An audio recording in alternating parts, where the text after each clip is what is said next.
الحمد لله النهارده حصل معايا حاجة حلوة جدا. مش عايزة ادخل في تفاصيل يعني، بس الحمد لله ان انا كنت بفكر كده مع نفسي ان انا من كام سنة لورا لو في قرارات معينة ما خدتهاش او في احلام معينة اتنازلت عنها، ان انا ما كنتش هوصل لكده او ان انا هوصل للي انا عايزاه. بس الحمد لله ان ده حصل، وان انا لما بحط حاجة في دماغي بوصل يعني بوصل لها.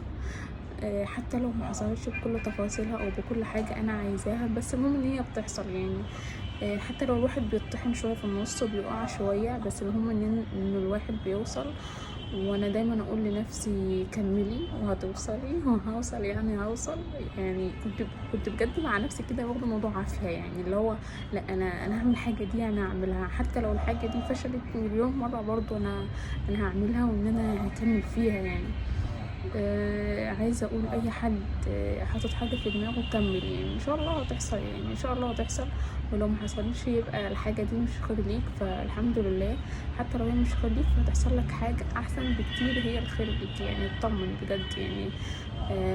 طول ما الواحد بيسعى وطول ما الواحد عنده يقين وثقة في ربنا ان الحاجة دي هتحصل بجد هتحصل، يعني الحمد لله.